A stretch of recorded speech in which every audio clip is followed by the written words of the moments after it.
Bismillah. Assalamualaikum warahmatullahi wabarakatuh. Alhamdulillahirabbil alamin. Asyhadu alla ilaha illallah wa asyhadu anna Muhammadan abduhu wa rasuluh. Allahumma sholli ala sayyidina Muhammad wa ala ali sayyidina Muhammad. Ya ayyuhalladzina amanu taqullaha haqqa tuqatih wa la tamutunna illa wa antum muslimun. Subhanaka la ilma lana illa ma 'allamtana innaka antal alimul hakim. Rabbi shrah li sadri wa yassir li amri wahlul 'uqdatam min lisani yafqahu qawli. Amma ba'd. Kita bersyukur kepada Allah atas semua nikmat yang Allah titipkan kepada kita. Sekali lagi kita berdoa kepada Allah agar setiap nikmat menjadi jalan agar kita semakin bertakwa kepada Allah. Sisa umur menjadi tambahan kebaikan, sisa umur menjadi umur yang barokah, dan kita mendapatkan kebaikan di sepanjang kehidupan sisa kita insya Allah. Salawat dan salam kita sampaikan kepada junjungan kita Nabi Agung Muhammad Sallallahu Alaihi Wasallam. Mudah-mudahan kita termasuk yang dipilih oleh Allah untuk mendapatkan syafaatnya di yaumil akhir kelak insya Allah. Bapak Ibu sedaya, kita berbahagia masih diberi kesempatan bisa berjumpa kembali insya Allah di dalam majelis yang mudah-mudahan kita sama-sama berdoa menjadi majelis yang dicintai oleh Allah, disayangi oleh Allah, dan kita mendapatkan rahmat di sepanjang kajian kita insya Allah. Mudah-mudahan Allah juga tenangkan hati kita sehingga kita bisa konsentrasi penuh mendengarkan, mendapatkan ilmu yang akan disampaikan, dan insya Allah mudah-mudahan bisa menjadi sangu untuk kita menghadap Allah Subhanahu wa Ta'ala. Insya Allah kita masih melanjutkan kitab Jami sebagaimana saya diskusi dengan Pak Andri insya Allah. Jadi kita diselang-seling, mungkin kalau 4 kali pertemuan 2 diantaranya kitab Jami biar ada progresnya insya Allah. Kita terakhir sudah menyelesaikan muqaddimah Kitabul Jami insya Allah. Kitabul Jami adalah kitab bagian paling terakhir di bab dari kitab Bulughul Maram. Terdiri dari berbagai macam hadis terkait dengan adab dan akhlak, dan ini penting buat kita sebagaimana disampaikan bahwa hubungan kita dengan Allah harus diikuti dengan kebaikan hubungan kita antar manusia insya Allah. Kita masuk ke hadis yang pertama Bapak Ibu sedaya. Jadi jenengan nanti kalau buka Google juga ada, insya Allah jenengan bisa download untuk kitabnya, PDF-nya, atau beli di toko, beli toko buku itu namanya Kitabul Jami. Nanti insya Allah dapat kitabnya insya Allah, karena ini dijual umum Bapak Ibu sedaya, ada di toko-toko buku, toko buku Islam terutama. Hadis yang pertama mudah-mudahan ini menjadi pengeling-eling buat kita seluruhnya, karena ini terkait dengan kita sebagai seorang muslim. Saya bacakan hadisnya. An Abi Hurairah. Jadi ini dari sahabat Abu Hurairah radhiyallahu anhu. Anna Rasulullah sallallahu alaihi wasallam qol, bahwasanya Nabi Muhammad sallallahu alaihi wasallam bersabda. Kata beliau, hakul muslim alal muslim sittun. Bismillahirrahmanirrahim. Hak seorang muslim atas muslim yang lain ada 6. Ingat-ingat, ini hak muslim atas muslim yang lain, bukan hak mukmin atas mukmin yang lain, bukan hak muhsin atas muhsin yang lain. Ini adalah hak muslim atas muslim yang lain. Definisi muslim sing sinten kemawon di KTP-nya tertulis Islam, yaitu mereka yang memiliki asyhadu alla ilaha illallah wa asyhadu anna muhammadar rasulullah, walaupun mungkin yang bersangkutan dereng purun rajin sholat, mbok menawi piyambakipun nggih dereng kenal masjid, juga mungkin sebagian masih melakukan hal-hal yang diharamkan oleh Allah dan Rasulnya, tetapi dia tidak terkategorikan orang yang keluar dari Islam. Dia masih mengakui rukun Islam ada 5. Beliau masih mengakui bahwa perintah sholat niku wajib. Perkara dereng iso itu dosa dia. Tapi dia masih mengakui bahwa saya tahu kok bahwa sholat itu wajib. Kalau orang tidak melaksanakan sholat tetapi dia mengakui wajibnya sholat, dia kategorinya tidak kafir, tidak kufur. Dia tetap muslim tetapi dia fasik namanya. Fasik. Nah, di sini dikatakan hakul muslim alal muslim. Hak seorang muslim atas muslim yang lain. Dulu sudah pernah saya singgung. Yang pertama, sahabat bertanya, "Mahuna ya Rasulullah?" Kila, "Mahuna ya Rasulullah?" Apa wae ya Rasulullah? Nah, kemudian disebutkan yang pertama, idza lakitahu fasalim alaihi. Umpami panjenengan kepanggih dengan muslim yang lain, maka kita disuruh memberikan salam. Assalamualaikum atau assalamualaikum warahmatullah atau lengkap. Atau lengkap. Jadi hak yang pertama, jangan perhatikan Bapak Ibu. Kalau kita di Indonesia kebetulan kan 90% muslim. Gini apa nggih? Jadi asalnya jenengan ketemu orang di jalan itu sepanjang masih mungkin mengucapkan salam, ucapkan. Karena apa Bapak Ibu sedaya? Di antara tanda-tanda datangnya kiamat nggih menika, seseorang hanya menyampaikan salam kepada yang dia kenal saja. Dan ini sudah terjadi di Indonesia. Gini apa nggih? Jenengan lak paring salam namung dumateng tiyang ingkang jenengan tepang. Jarang toh jenengan di jalan assalamualaikum. Tapi nek jenengan datang ke Mekah Madinah, niku lak salam niku bertebaran teng pundi-pundi. Biasa sinten kemawon saking pundi mawon, assalamualaikum ya ikhwan, assalamualaikum ya akhi, kan gitu. Gini apa nggih? Nah, di antara ciri datangnya hari kiamat adalah orang hanya menyampaikan salam kepada yang dia kenal saja. Maka Bapak Ibu sedaya, jenengan ingkang sampun ngaji menjadi duta. Mulai praktekkan salam kepada siapa saja, khususnya di lingkungan kita. Nyebar sedikit ke kanan kirinya. Terus nanti lama-lama akan menjadi budaya yang berjalan insya Allah. Jadi yang pertama, idza lakitahu fasalim alaihi. Kemudian yang kedua, wa idza da'aka fa'ajibuhu. Umpami panjenengan diundang, maka wajiblah datang. Nanti saya terangkan satu-satu nggih. Maksudnya undangan apa yang harus datang. Ingkang nomor 3, wa idza stansohaka fansohlahu.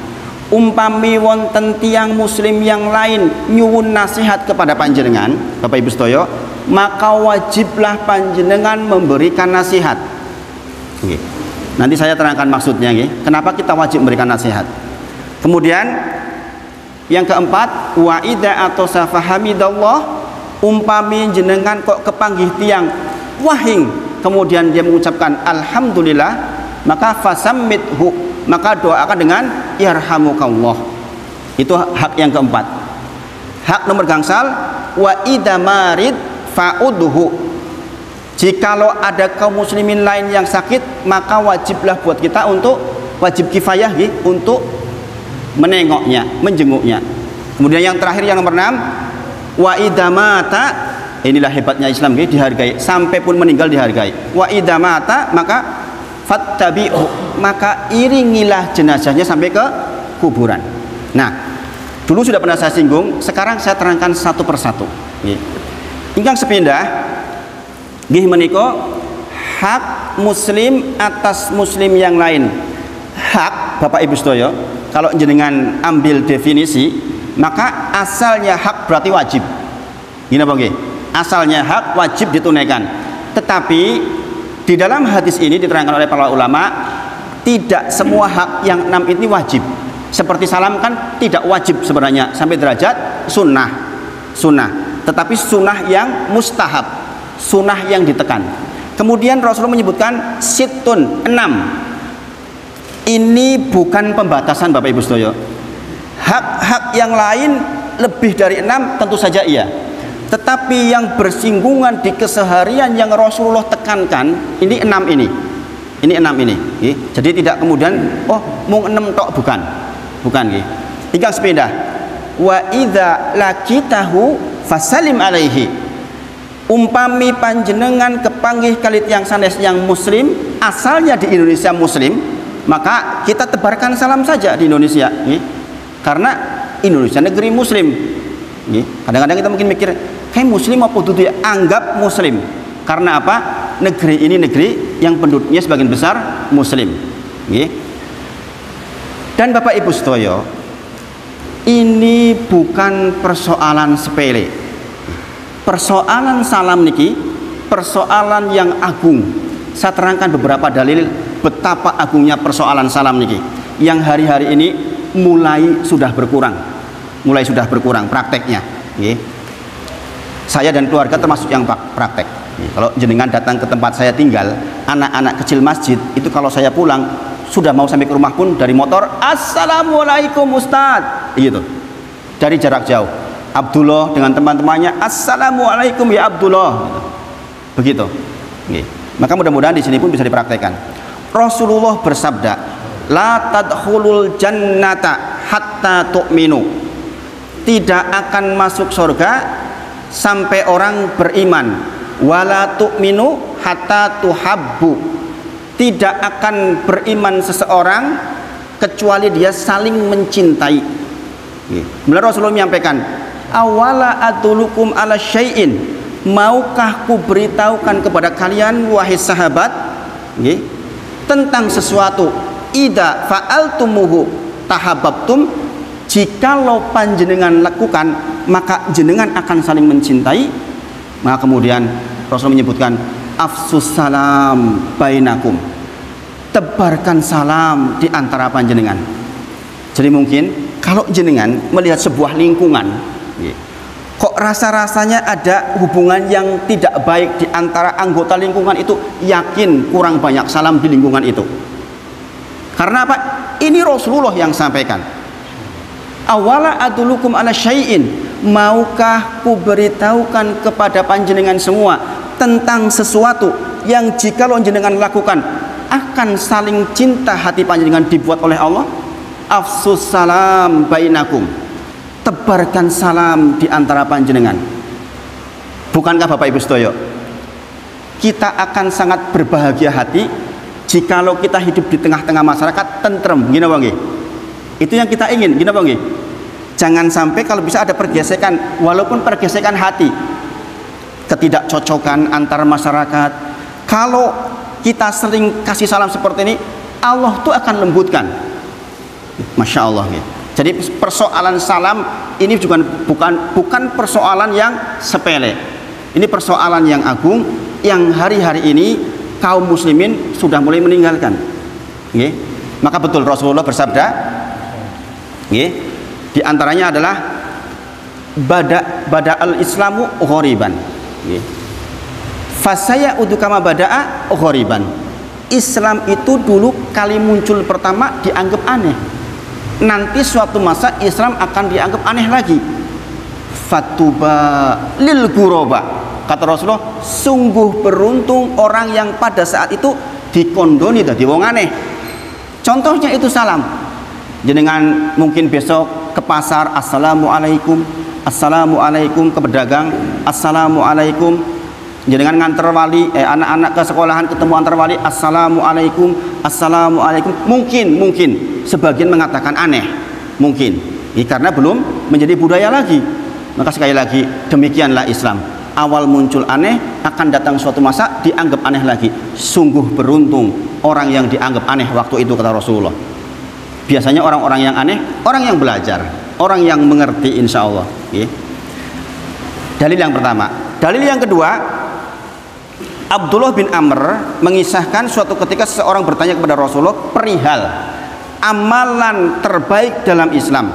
Tentu saja kadang-kadang Rasulullah menjawab sesuai dengan yang bertanya. Pada kasus pertanyaannya Abdullah bin Amr ini, Rasulullah menjawab, apa sih ya Rasulullah amal yang afdol, amal terbaik? Rasulullah menjawab, tut'imut ta'am, memberikan makan yang pertama. Kemudian wa taqra'us salam, memberikan salam, alaman arafta wa man lam ta'rif. Jadi yang pertama, amal yang afdol kata Rasulullah ketika ditanya oleh Abdullah bin Amr radhiyallahu anhu, Rasulullah sampaikan memberi makan yang pertama. Yang kedua, menebarkan salam kepada orang yang panjenengan kenal dan orang yang panjenengan tidak kenal. Ini afdol amal ketika ditanya oleh Abdullah bin Amr radhiyallahu anhu. Karena ketika Rasulullah ditanya oleh orang lain, jawabannya lain lagi. Kadang dijawab tentang sholat, kadang dijawab tentang akhlak mulia. Pada kasus ini dijawab tentang tut'imu ta'am. Jadi Bapak Ibu sedaya, memberi makan itu termasuk amal yang afdol, termasuk amal yang afdol. Maka kalau panjenengan termasuk orang yang dikasih longgar rizki, bersyukurlah, bersyukurlah. Karena ini bukan persoalan ringan. Pada waktu corona kemarin, orang-orang yang kayak saya yang pendatang, yang usahanya tiba-tiba harus tergerus oleh corona, habis total. Saya usaha baju, menjelang corona saya itu belanja banyak bahan kain, karena waktu itu kan menjelang lebaran. Gini Bang, saya jauh sebelum lebaran udah belanja dulu banyak sekali. Tiba-tiba bulan menjelang lebaran itu tahu-tahu corona. Maka selama 3 tahun praktis hampir tidak pernah terjual tuh baju-baju. Dan banyak di antara teman-teman saya yang sampai level kesulitan makan. Saya beruntung Bapak Ibu sedaya, saya termasuk yang di kampung itu Bapak Ibu masih punya sawah, sehingga saya itu dikirim beras dari sana. Maka persoalan tut'imu ta'am, memberikan makan, itu bukan persoalan kecil. Jadi kalau masjid ini termasuk ya bisa memberikan, sering bisa memberikan makan, itu masjid yang baik insya Allah.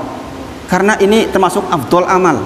Jadi kalau jenengan ternyata diberi kelebihan oleh Allah, segerakanlah termasuk orang yang sering kasih makan ke orang lain. Bapak Ibu sedaya, tidak sedikit ketika corona kemarin orang yang tadinya penghasilannya besar tiba-tiba jatuh sampai harus bercerai gara-gara persoalan makanan. Karena saking tidak adanya. Itu kesaksiannya bukannya 1 2. Saya dengan Mas Awan, putranya Pak Hartadi itu sering ngobrol tentang ini. Di antara teman-teman kami ada yang usahanya jatuh total, nggak bisa apa-apa. Banyak yang pulang kampung gara-gara persoalan itu.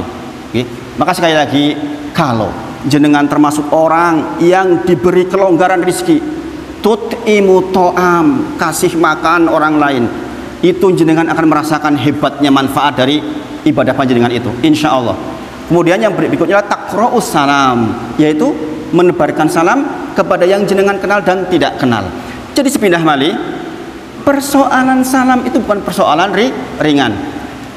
Para ulama menyebutkan, kalau salam saja bisa membuat orang saling mencintai Bapak Ibu sedaya, apalagi tut'imu ta'am, apalagi memberi makan. Salam itu modalnya hanya lisan Bapak Ibu sedaya, tetapi memberi makan, kita memberikan harta kita, Masya Allah, maka itu sangat mungkin menimbulkan cinta di antara para kaum muslimin. Saya jadi ingat Bapak Ibu sedaya, ketika kuliah di UGM dulu, jadi saking tidak punyanya kami, karena saya itu 9 bersaudara, bapak saya kepala sekolah SD, jadi kan bisa bayangkan lah, kira-kira cukup orang go biaya nikah songo. Adik saya di UNY 2 orang, jadi terbatas sekali. Tahu nggak, salah satu momen paling membahagiakan adalah ketika ada program dari UGM waktu itu di dekat Bundaran itu ada program makan murah itu. Kalau nggak salah dulu harganya 400 perak apa ya? Apa sekitar nggak sampai 500 perak lah. Kita senang sekali gitu. Maka sekali lagi, tut'imu ta'am, itu di atas memberikan salam. Kalau memberikan salam saja sudah dibilang oleh Rasulullah bisa membuat orang saling mencintai, apalah lagi kalau memberi makan. Dan ini rentetannya banyak, teman-teman saya yang sama-sama nyekolah ke anak di pondok, banyak yang tadinya mampu, gara-gara corona menjadi tidak mampu. Banyak di antara teman-teman yang nggak bisa bayar SPP lagi, walaupun hanya 500-600. Maka kalau jenengan termasuk orang yang sangat bersemangat untuk tut'imu ta'am, kasih tuh orang-orang yang seperti itu. Masya Allah, itu akan menjadi investasi. Bayangkan setiap Al-Quran yang dia baca, dihafal oleh anak itu ngalir ke jenengan loh. Setiap tut'imu ta'am, makanan yang jadi darah buat dia, maka akan mengalirkan pahala buat panjenengan. Masya Allah.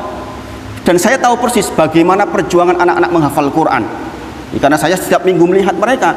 Masya Allah, saya pun cek hafalan mereka. Anak saya cek hafalannya setiap minggu. Bagaimana perkembangannya, sudah berapa juz.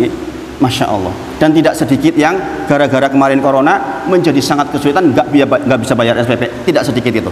Maka sekali lagi ini sekaligus pengumuman, kalau jenengan termasuk yang diberi kelonggaran, tut'imu ta'am, bersedekah itu sesuatu yang sangat penting buat kita semua. Kemudian Bapak Ibu sedaya, saking pentingnya salam, dikisahkan ketika Abdullah bin Salam, jenengan tahu nggih Abdullah bin Salam radhiyallahu anhu, dia mantan pendeta Yahudi, orang yang mulia di kalangan orang-orang Yahudi. Kebetulan Allah takdirkan dia masuk Islam. Maka beliau menyampaikan, lamma qadiman Nabi sallallahu alaihi wasallam al-Madinah, waktu awal-awal Rasulullah datang ke Madinah, dikabarkan oleh orang-orang kepada Abdullah bin Salam, itu pendusta, itu kadzab, itu pembohong. Maka kemudian jitu, segera saya datang kepada Rasulullah, saya perhatikan wajahnya Rasulullah, dan tidak saya temukan beliau adalah orang yang punya wajah yang kadzab, yang bohong. Maka kemudian karena dia yakin ini bukan pembohong, dia dengarkan apa wejangan pertama ketika Rasulullah sampai di Madinah. Dengan perhatikan Bapak Ibu sedaya, inilah dakwah pertama ketika Rasulullah segera datang di Madinah. Beliau mengatakan, qala ya ayyuhan nas afsus salam. Itu yang pertama. Wahai sekalian manusia, saling tebarkan salam. Yang pertama di Madinah Rasulullah wejangkan ini dulu.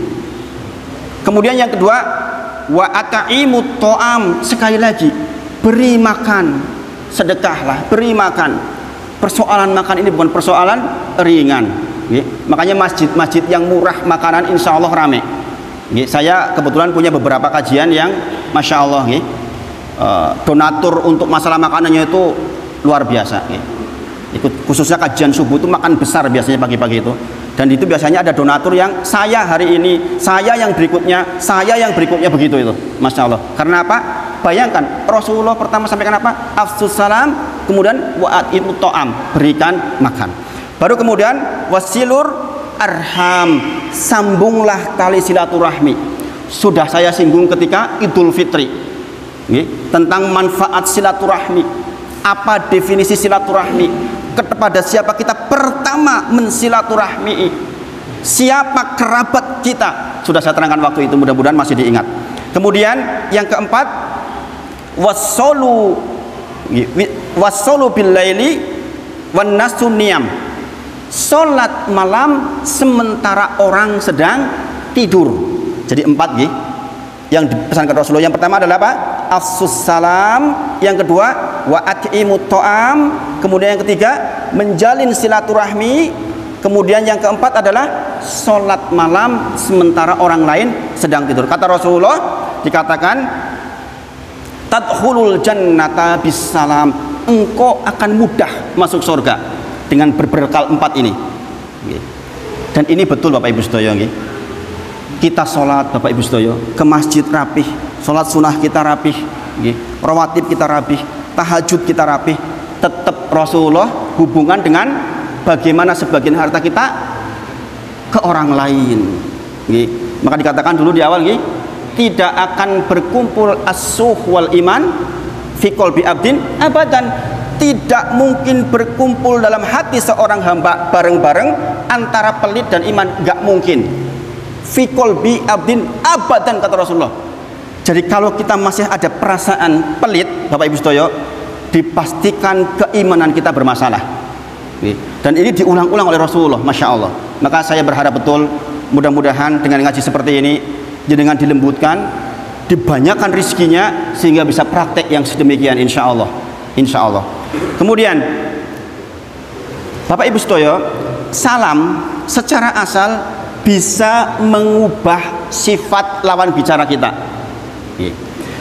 Mungkin jenengan punya orang dalam tanda kutip musuh, bermusuhan, gak cocok. Kemudian jenengan meletakkan hati, jenengan ngalah, datang ke sana, jenengan salam tulus, yakin Bapak Ibu sedaya, Allah akan redakan hatinya. Karena apa? Modal kita udah bener. Orang memberikan salam itu kan doa, Masya Allah. Semoga keselamatan untuk lawan bicara kita, Masya Allah, Masya Allah. Maka hal ini dikatakan oleh para ulama sangat mungkin merubah akhlak yang tadinya ganas menjadi ringan. Dan ini dibuktikan oleh banyak sekali kejadian. Maka Bapak Ibu sedaya, ada kisah dari At-Tufail bin Ubay bin Ka'ab. At-Tufail bin Ubay bin Ka'ab ini bapaknya bermasalah, tapi Masya Allah keturunannya menjadi sahabat Rasulullah. Beliau menyampaikan kisah tentang bagaimana Abdullah bin Umar, anaknya Umar bin Khattab radhiyallahu anhuma, mempraktekkan tentang hadis tadi. Maka Abdullah bin Umar bin Khattab sering datang ke pasar, tidak membeli sesuatu, hanya memberikan salam baik kepada yang kaya maupun yang miskin, baik kepada penjual besar ataupun penjual yang kecil, baik kepada pembeli yang sedang menawar ataupun penjual yang sedang ditawar. Dia ucapkan assalamualaikum, assalamualaikum, assalamualaikum, assalamualaikum. Maka kemudian suatu ketika At-Tufail diajak lagi sama Abdullah bin Ubay bin Ka'ab, wahai Tufail, maukah kau ikut lagi denganku menuju ke pasar? Maka dia mengatakan, kenapa kita harus ke pasar lagi Abdullah bin Umar?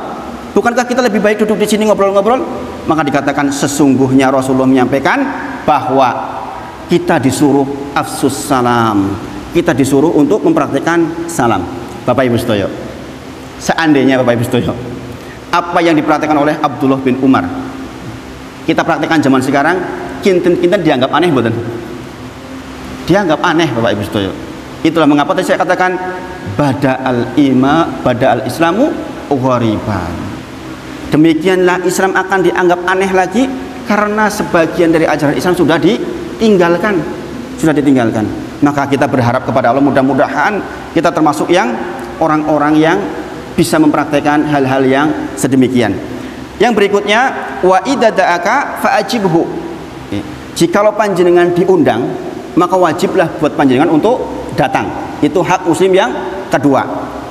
Undangan di dalam fikih Bapak Ibu sedaya itu ada dua macam, yaitu undangan yang ada sebab secara fikih, secara syar'i, dan undangan yang umum. Yang dimaksud undangan yang wajib datang adalah undangan yang ada sebab fikihnya. Dalam hal ini khusus walimatul urs. Jadi jenengan, Pak, tolong saya benake motor, itu bukan undangan walimatul urs. Jadi undangan yang dimaksud wajib datang adalah undangan walimatul urs, undangan pernikahan. Karena ada undangan lain, ada undangan walimatul i'dzar. Apa itu? Undangan karena untuk khitanan itu. Kemudian walimatul wakiroh, yaitu syukuran punya rumah baru. Itu disebutkan juga di dalam kitab fikih. Atau walimatul akikoh, jadi dengan diundang akikoh. Kemudian walimatun nakiah, yaitu undangan ketika orang baru pulang dari tempat jauh, jenengan diundang untuk datang ke rumahnya, dikasih makan-makan. Nah, yang wajib datang di antara sekian itu adalah walimatul urs. Sekarang ada walimah atau sih undangan makan-makan maksudnya, yang tanpa sebab. Contohnya jamuan makan karena jenengan putrane bar lulusan. Orang kita mengatakan apa? Syukuran. Hukumnya sunnah untuk datang. Contoh jenengan diundang makan siang, niku termasuk yang sunnah apa yang wajib? Sunnah. Pak Andri diundang dahar siang, telepon. Lawen apa Pak? Tempe. Sunnah, saya orang mangkat wae. Lawen apa Pak? Kambing belehan. Wis mangkat sunnah kok. Itu maksud guyon. Itu sunnah, maksudnya sunnah, enggak wajib. Kemudian walimatul urs menjadi wajib datang dalam 6 keadaan Bapak Ibu sedaya. Jadi kalau di luar 6 keadaan ini maka boleh dengan tidak datang. Yang pertama, yang mengundang walimatul urs muslim. Jadi asalnya undangan non muslim itu tidak wajib datang. Datang bagus, tentu saja ya. Ini saya tidak mengatakan hukum fikihnya datang kepada undangan non muslim itu bagus, apalagi kalau itu adalah hubungan kerja. Ya. Tetapi secara hukum asal tidak wajib, tidak wajib. Kemudian yang kedua, yang mengundang bukan orang yang lagi dihajar oleh pemerintah. Dihajar paham? Dihajar itu dikucilkan Bapak Ibu sedaya. Contoh, mohon maaf ya. Kalau ada koruptor, cetok niki koruptornya jadi masalah. Kemudian dia lagi diadili, dia bikin hajat besar, maka tidak wajib datang buat kita. Tidak wajib datang. Karena ini persoalan untuk memberikan efek jerak, kata para ulama. Kemudian yang ketiga, wajib datang ketika undangan tersebut bersifat khusus atau ditakyin dalam bahasa kita, bahasa agama. Contoh, saya mau hajat nih Bapak Ibu sedaya. Kemudian saya di sini pengumuman, Bapak-bapak, Ibu-ibu, insya Allah saya mau nikahin anak saya, tolong datang ya tanggal 24 besok, misalnya seperti itu. Maka hukumnya buat jenengan nggak wajib datang. Kapan jenengan wajib datang? Ketika saya takyin, Pak Andri jenengan tindak ya, Pak Hartadi jenengan tindak ya, itu namanya ditakyin. Zaman dulu pakai undangan, sekarang mungkin pakai WA. Kalau ditakyin maka wajib datang. Tapi kalau undangannya umum, jenengan sedaya para jamaah monggo sami datang, nggak wajib, nggak wajib. Yang keempat, undangan di hari pertama. Di kampung saya, kalau orang nikah itu bisa 7 hari Bapak Ibu. Maka yang wajib datang buat yang diundang yang hari pertama. Artinya kalau hari kedua, hari ketiga jangan diundang lagi, sudah tidak harus datang. Dan ini Rasulullah pernah terjadi ketika beliau menikah dengan salah satu istrinya, 3 hari perayaannya. Yang wajib datang yang hari pertama. Kemudian syarat keenam, tidak ada kemungkaran pada acara tersebut. Contoh, pembagian wine atau segala sesuatu yang diharamkan. Sebagian ulama berpendapat kalau terjadi ikhtilat. Ikhtilat tahu nggih? Ikhtilat itu bercampurnya laki-laki dan perempuan secara masif. Walaupun itu dimaafkan oleh para ulama khusus di Indonesia. Karena di mana-mana sudah seperti itu. Kita nggak bisa menghindar kalau namanya ikhtilat. Makanya kalau kita diundang kok ada ikhtilatnya, ya secukupnya, nggak berlama-lama di situ. Kita tahu nih Bapak Ibu sedaya, orang kalau diundang nikahan kan mesti dandan sing paling apik, bengesan apa bae nggih. Yang paling cantik ini tampilkan. Insya Allah udah sesepuan sih nggak masalah itu. Ya pasangan muda nanti bisa bermasalah. Maka kalau terjadi ikhtilat khusus di Indonesia insya Allah dimaafkan. Tapi hukum asalnya kalau ada ikhtilat, ada sesuatu yang diharamkan, termasuk mungkin mohon maaf joget-joget yang mungkin terbuka. Sekarang nggak sedikit seperti itu nih. Pak Wahid diundang seperti itu, diundang Bapak Ibu sedaya. Saya duduk di depan begini, di sini joget-joget, masya Allah, subhanallah. Saya kadang-kadang bingung nih. Ini suami istri di depan duduk berdua, ngundang biduan, biduannya lebih cantik dari istrinya, joget-joget di depannya. Itu gimana? Malah nyawer. Ya ini budaya di Indonesia nih. Maka kalau seperti itu keadaannya, kok jenengan tidak nyaman, ya datang ketika belum rame-rame lah. Saya biasanya datang sebelum rame-rame, gombiang-gombiang, saya biasanya datang dulu pagi-pagi, setelah rame-rame saya sudah pulang. Karena memang keadaannya di Indonesia demikian. Nah, itu hak kedua. Wa idza da'aka fa'ajibuhu. Kemudian menjadi gugur kewajiban kita datang ketika harus menempuh perjalanan jauh. Jenengan di Jogja diundang di Lampung, waduh tiket TW piro. Nah, ini tidak wajib datang. Ada yang bertanya ke saya, rumahnya di Jogja, Ustadz, saya diundang ke Magelang bagaimana? Magelang dekat Pak. Nah, untuk kasus menempuh perjalanan jauh, jikalau yang mengundang kerabat sudah saya bahas waktu Idul Fitri, siapa saja kerabat kita, maka sebaiknya tetap datang. Kalau kerabatnya kebetulan wong sugih, malah kadang-kadang kirim tiket. Masya Allah, alhamdulillah. Nah itu tentang hak yang kedua. Sudah ada nih Pak? Belum. 1 menit. Saya sebutkan yang ketiga, hak ketiga, wa idastan sohaka fansohlahu. Jikalau panjenengan dimintai nasihat, maka wajib memberikan nasihat. Contoh, saya mau bisnis dengan Pak Bowo misalnya, saya wajiblah bertanya kepada Pak Hartati, Pak Hartati, menurut jenengan Pak Bowo pripun? Kalau saya bisnis dengan beliau, kinten-kinten saya napa mboten? Maka wajib buat Pak Hartati menerangkan apa adanya tentang Pak Bowo. Ini yang namanya ghibah wajib. Harus menyebutkan detail lebih dan kurangnya, tidak dilebihkan dan dikurangkan. Apalagi kalau saya tanya begini, Pak Hartati ngapunten, anak saya badhe dilamar oleh tonggone panjenengan, menurut jenengan pripun? Wajib Pak Hartati memberikan nasihat kepada saya seperti Pak Hartati mau menikahkan putrinya sendiri. Itu hak. Wa idastan sohaka fansohlahu. Ini waktunya sudah habis Bapak Ibu sedaya. Baru hak ketiga, insya Allah ada 6 hak. Mudah-mudahan di pertemuan yang akan datang kita diberi waktu. Mohon maaf gak ada tanya jawab. Jenengan tanya jawab mungkin bisa lewat WA Bapak Ibu sedaya nggih, ke Pak Andri, nanti saya bahas nggih insyaallah nggih, supaya efektif dalipun nggih. Saya kira itu yang disampaikan malam hari ini. Mohon maaf jika kurang pas di hati. Dari saya cukup sekian. Nah, saya kembalikan kepada Pak Andri insyaallah. Assalamualaikum warahmatullahi wabarakatuh. Monggo Pak Andri.